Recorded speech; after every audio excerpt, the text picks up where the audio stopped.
Hello everybody and welcome to our very first FAQ Tuesday. Stacey and I are going to be answering frequently asked questions that we get from students and clients to help you guys kind of learn from our experiences. So we're going to get started here. So I've just jotted down a couple of the most popular ones. So the first one, Stacey. So as a client, how do you help us select the best outfits for our session? Or as a photographer and our clients ask us, what should I wear? How do you answer them?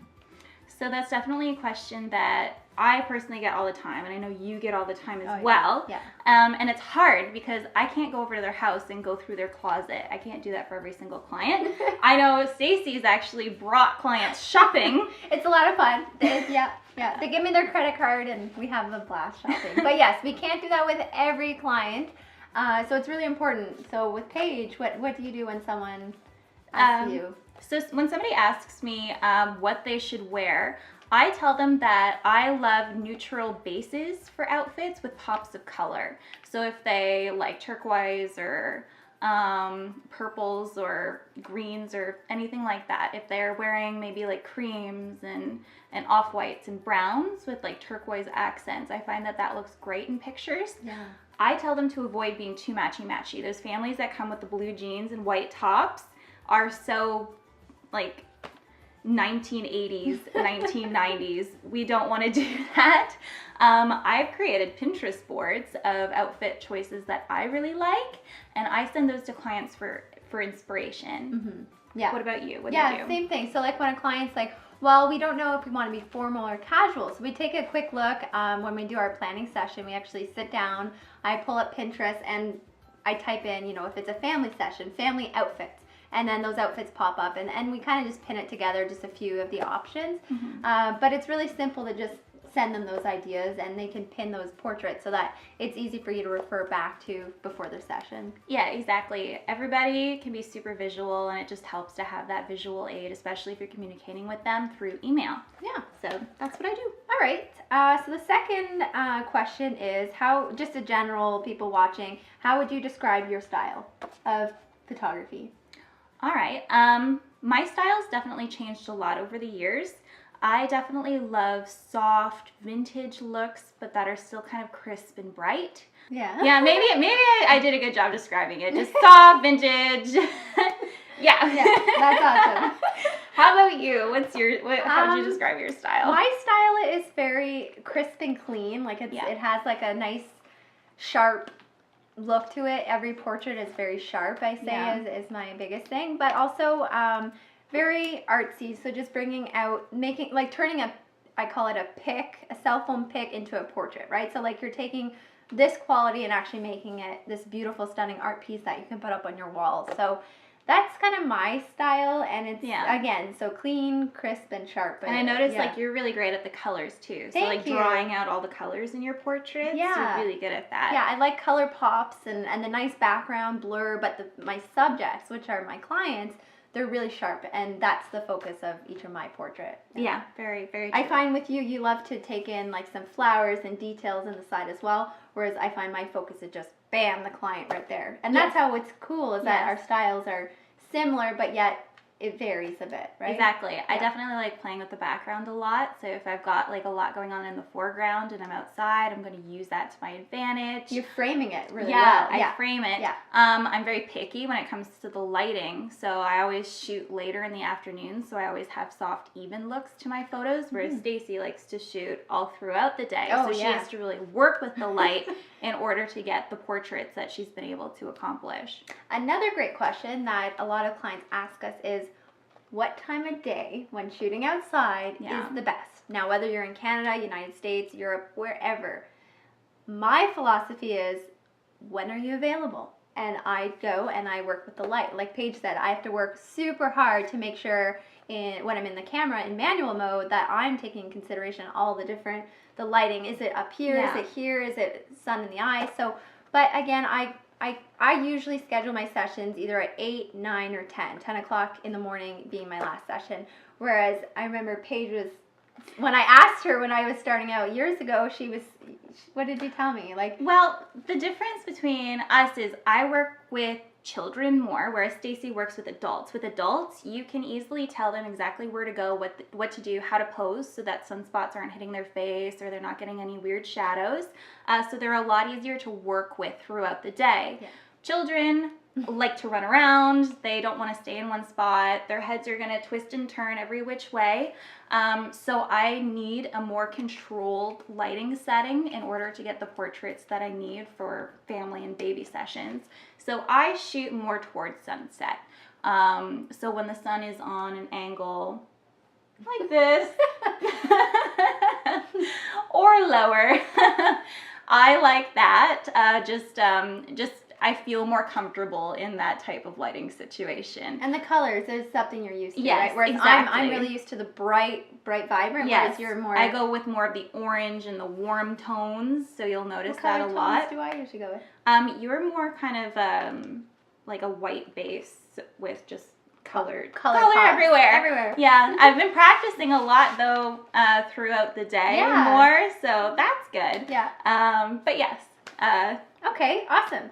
So we talked about your the ideal lighting. So what do you say or do to make clients feel relaxed, comfortable, and just at ease during a portrait session? Well, again, I work with kids, so to get the little ones to pay attention to me in the camera, I end up sounding a lot like a drunk seagull when I'm trying to communicate with them. Yeah. So I'm like, look over here. I'm making all sorts of sounds that I don't even know how they come out of my mouth. For mom, I always reassure her that she looks beautiful, and like when she's posing a certain way, I'll be like, that looks wonderful, keep that up, make sure you're relaxed, relax your jaw.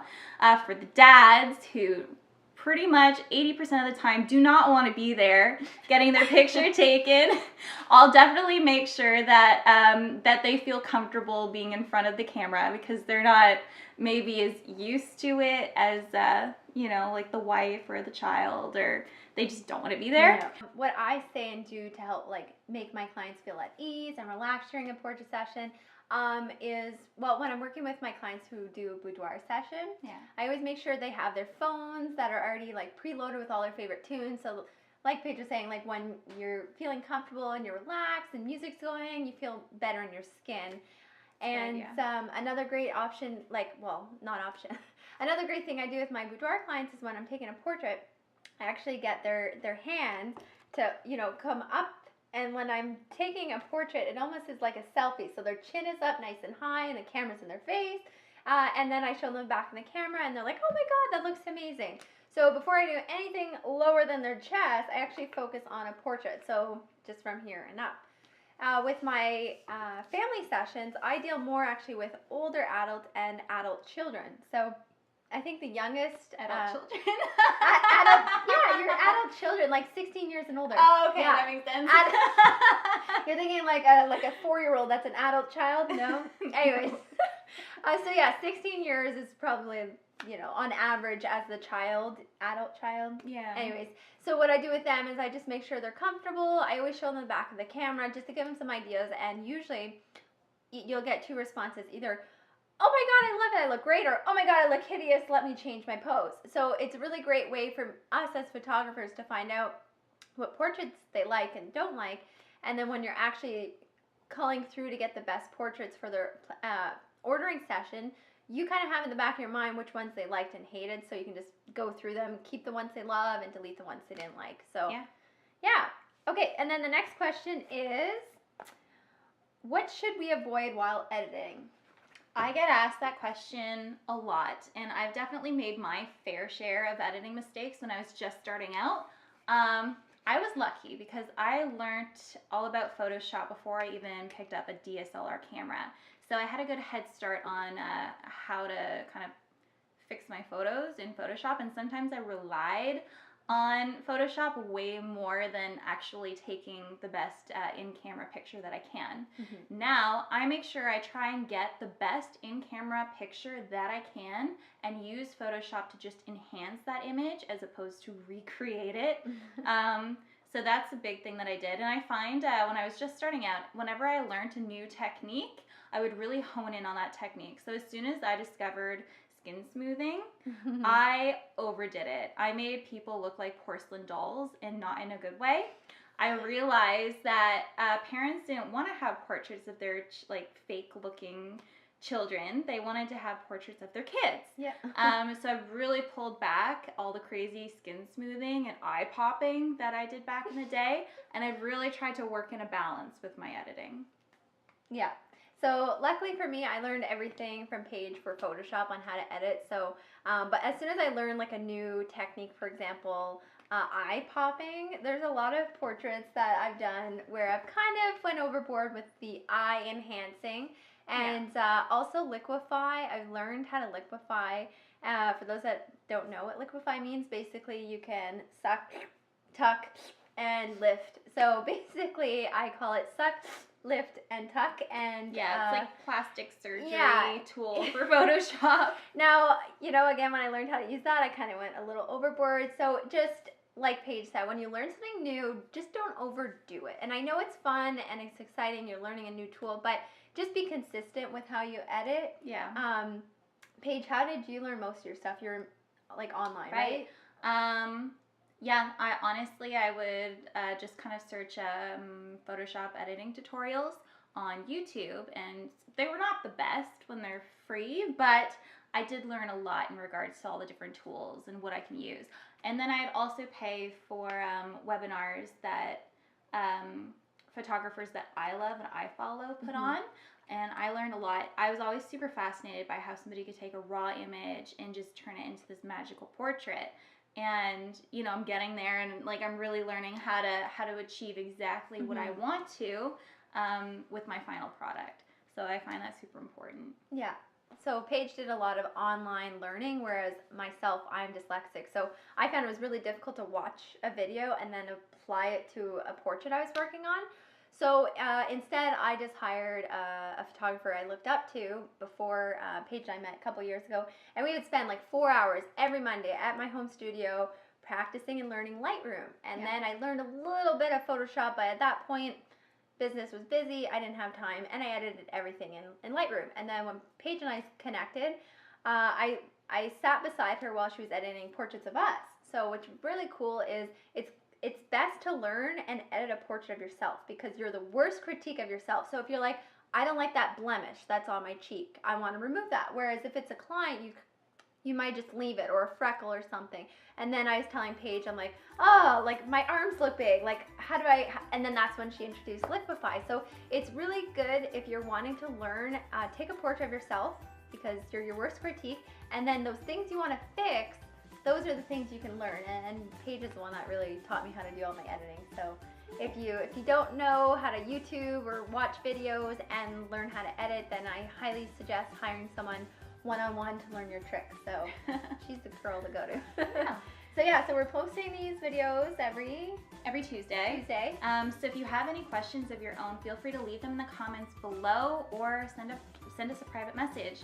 We love helping photographers. We love answering questions. So if you let us know whatever you want to learn, we can introduce it in the next episode. So yeah.